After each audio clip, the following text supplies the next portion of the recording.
Serapan anggaran dan korupsi, dialog kita lanjutkan kembali masih bersama Donald Faris.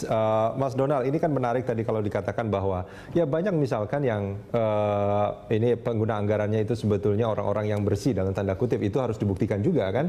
Tapi di bawahnya yang korup ini kan mereka-mereka juga yang pada akhirnya sering berhubungan dengan hukum gitu. Itu kan males banget sebetulnya Mas Donald. Nah, kita masuk itu ketiga. Lama sekali itu sebetulnya. Tadi kan sudah ada, ini menjawab pertanyaan Mas Rudi. Yang pertama sudah clear, orang yang sama-sama bersih. Kemudian yang kedua, kepala daerahnya bersih, birokratnya kotor.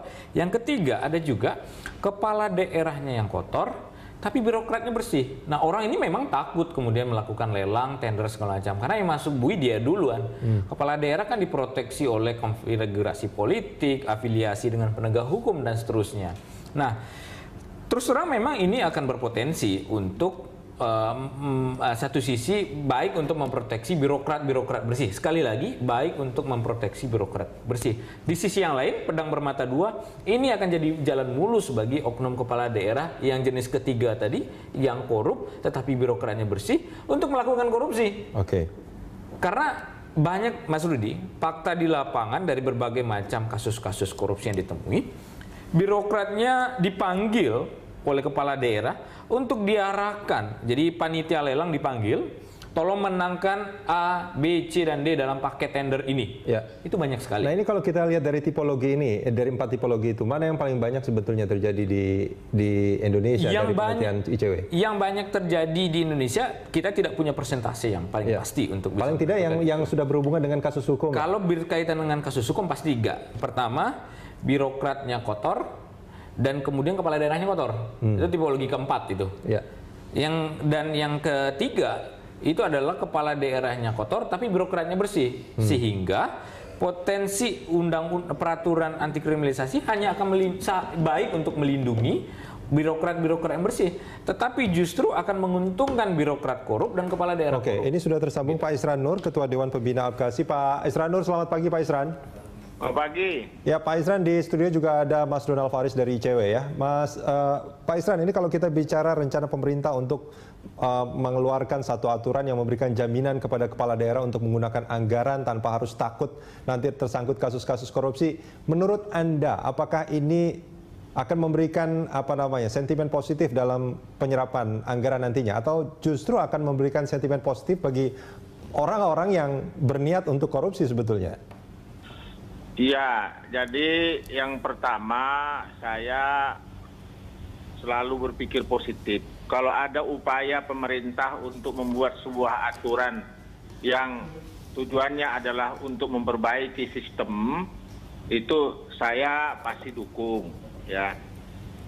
Cuma tadi sepanjang tidak diperbaiki sistem dan aturannya, maka payung hukum yang akan dibuat oleh presiden atau pemerintah tadi itu mungkin juga tidak banyak berarti dalam hal penyerapan atau penyelenggaraan pembangunan di daerah. Karena selama ini kepala-kepala daerah dan termasuk birokrat yang disampaikan oleh saudara Ronald tadi itu adalah karena persoalan aturan-aturan yang begitu tumpang tindih. Sehingga karena aturan tumpang tindih itu bisa saja dan sering terjadi pelanggaran di antaranya. Sehingga kalau sudah nanti itu menjadi bahan pergunjingan, bahan-bahan laporan oleh orang-orang yang kecewa, segala macam, itu sudah menjadi sasaran aparat hukum. Bukan persoalan berani atau tidak berani, takut dan tidak takut, bukan. Itu kenyataan di lapangan selama ini. Kalau sudah ada laporan-laporan SMS kaleng, namanya surat kaleng, telepon kaleng, kemudian ditulis media, itulah menjadi sasaran aparat hukum untuk melakukan penyelidikan dan pemeriksaan kepada aparat di daerah. Nah, kalau sudah begitu, itulah yang membuat serba sulit sekarang ini. Jadi persoalannya bukan persoalan tadi menyatakan bahwa adalah kepala daerahnya yang kotor, birokrasinya yang bersih, dan sebaliknya. Itu Pak Isran, persoalan itu. Pak Isran, dan data-data itu saya juga bingung dari mana data seperti itu, ada tipologi seperti itu. Pak Isran Nur, data atau data itu dibuat-buat atau berdasarkan analisa perkiraan gitu loh. Pak Isran Nur, maaf ya, kalau boleh saya simpulkan pernyataan Anda sebetulnya pemerintah tidak perlu mengeluarkan aturan-aturan untuk memberikan jaminan apapun. Yang diperlukan adalah kepastian aturan di daerah, artinya seperti itu ya Pak ya? Ya, itu yang pertama penyederhanaan. Tetapi juga ada baiknya, di samping juga ada aturan yang bisa memayungi tadi supaya jangan ada diskriminalisasi daripada persoalan-persoalan kebijakan yang dibuat oleh kepala daerah. Jadi itu juga sudah bagus sih sebenarnya tujuan pemerintah seperti itu. Tapi kalau juga tidak dilakukan penyederhanaan aturan selama ini, itu juga akan tetap tidak ada gunanya. Karena kepala daerah bukan menginginkan minta lindungi dari perbuatan-perbuatan yang jahat atau koruptor, bukan.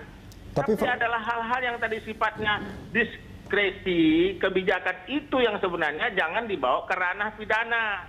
Yang selama ini, baru tadi pagi saya menyaksikan pernyataan daripada Pak Taufikur Rahman Ruki, Ketua KPK. Dia menyatakan jangan sampai kepala daerah itu melawan hukum. Nah, karena melawan hukum sudah termasuk ranah korupsi. Yang terjadi banyak sekarang ini kan banyak aturan-aturan yang dilanggar, tapi tidak ada kerugian negara, tapi tetap dia melawan hukum gitu loh. Pak Isran, ini kalau boleh saya kutip sedikit, ini juga penelitian ICW kalau nggak salah Mas Donald. Korupsi pengadaan barang dan jasa itu menjadi kasus korupsi tertinggi sepanjang 2014. Bukankah ini sebetulnya sangat berhubungan dengan penggunaan anggaran? Ya, itulah tadi persoalannya. Karena persoalan aturan-aturan itu banyak sekali. Sehingga kalau di sini sudah aturannya benar menurut ketentuan lembaga yang mengatur di pusat, misalnya kementerian tertentu, kemudian ada aturan lain juga yang tidak sesuai. Itu yang terjadi. Sehingga itu dianggap yang dicari itu, yang ditemukan itu adalah aturan yang melawan hukum. Itu tadi yang disebut melawan hukum. Oke, nah ini menarik sebetulnya. Dan menurut saya sekarang kan kalau kita lihat saja dari segi volume dan kuantitas antara korupsi yang dilakukan oleh pusat dengan daerah kan tidak ada, sekarang ini tidak pernah dibicarakan sekarang. Baik. Iya Pak Isran Nur, saya menangkap poinnya. Ini gimana Mas Donald, menurut Anda ini menarik sekali sebetulnya, mengapa banyak kepala daerah yang pada akhirnya dipidanakan bahkan divonis bersalah itu karena memang sebetulnya ada aturan yang sebetulnya dia untuk satu aturan yang lain dia sebetulnya sesuai, tapi aturan yang lain dia dianggap bersalah, dan ini aturan yang sangat tumpang tindih. Pertama, Pak Isran, saya mau respon dulu Pak Isran. Tadi Pak Isran hanya mendengar dua tipologi korupsi yang saya sampaikan dalam pengadaan barang dan jasa. Tadi sebelumnya saya sampaikan juga di awal bahwa ada kepala daerah yang bersih, birokrat bersih, tentu dia tidak bermasalah dari sisi aturan. Pak Jokowi contohnya saja, selama menjadi kepala daerah kan tidak ada persoalan-persoalan dari segi kasus korupsi ataupun penyerapan anggaran. Termasuk Pak Isran Nur juga ini. Kalau Pak Isran Nur yakin tentu aturan proses-proses pengadaan barang jasa selama ini bisa dilakukan secara benar dan baik. Yang kemudian yang kedua Pak Isran, ada juga kepala daerahnya bersih, tapi birokratnya yang mau main-main, kira-kira nyari tambahan uang lah. Itu banyak contohnya terjadi di DKI. Pak Ahoknya mau melakukan pengadaan barang jasa, tiba-tiba birokratnya yang main. Nah, dan dua di akhir tadi yang Pak Isran dengar bahwa ada kepala daerahnya yang ingin main-main, kotor, tetapi birokratnya bersih. Itu kan banyak juga tuh Pak Isran, mau diarahkan pemenang tender kepada kelompok-kelompok tertentu. Jadi ada 4 tipologi yang saya sampaikan biar Pak Isran bisa terdengar secara utuh. Mungkin terpotong tadi di awal Pak Isran. Nah itu analogi dan hasil kajian yang kami lihat dari persoalan ini. Nah berkaitan dengan problem Pak Isran tadi, kalau kita bicara spesifik isu misalkan saja di dalam pengadaan barang dan jasa misalkan saja sebagai sektor yang berkaitan dengan pembangunan. Karena kalau kita bicara infrastruktur tentu kaitannya dengan pembangunan, bukan begitu Pak Isran? Nah tentu kalau mengacu kepada mekanisme Perpres nomor 70 tahun 2012 tentang pengadaan barang jasa, tentu tidak perlu ada kekhawatiran Pak Isran. Menurut saya ya, ini pandangan saya, kalau itu dilakukan secara benar. Sisi ganjalan mungkin akan terjadi di oknum penegak hukum nakal. Kalau dia mau mencari-cari kesempatan, sebenarnya oknum ini terafiliasi juga dengan perusahaan-perusahaan tertentu, sehingga dia mencari kesempatan untuk bisa mengutip dari si temannya yang menang dalam proyek-proyek tertentu tersebut. Nah, ini problemnya tentu bukan aturan, Coba mungkin tapi penegak hukumnya yang bermasalah. Pak Isra Nur, boleh nggak mungkin satu contoh saja, ada satu aturan yang memang tumpang tindih yang menyebabkan kepala daerah itu sampai harus berurusan dengan hukum? Nah, begini ya, contohnya ya, ada beberapa teman ketika dana APBD, dana APBN yang didrop dalam bentuk DAK. Nah, prosedurnya bahwa pelaksanaannya itu merujuk kepada Juklak Juknis tahun yang lalu. Tahu-tahu oleh kementerian terkait merubah Juklak Juknis itu, tetapi pelaksanaannya sudah dilaksanakan. Sehingga karena dia berbeda dengan petunjuk Juklak yang baru, maka itu jadi persoalan. Itulah yang banyak yang terjadi, salah satunya saja itu. Nah, jadi terkait dengan persoalan-persoalan seperti tadi itu, saya setuju dengan Mas Donald. Coba sekarang diteliti.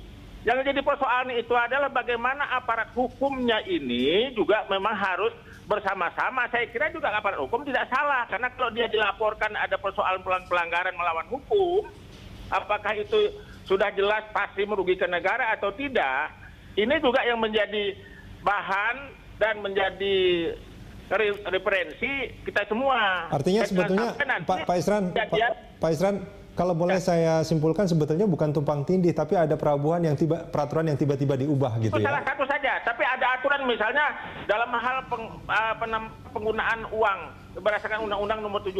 Kemudian Kementerian Dalam Negeri juga membuat aturan dalam penyelenggaraan penggunaan uang. Kemudian ada kementerian terkait juga yang lain dari sektor-sektor itu juga membuat undang-undang itu. Sampai sekarang ini banyak yang tumpang tindih. Baik. Tidak sesuai. Pak Isra Nur, kita jeda sebentar, kita akan lanjutkan ini di segmen berikut, Pak.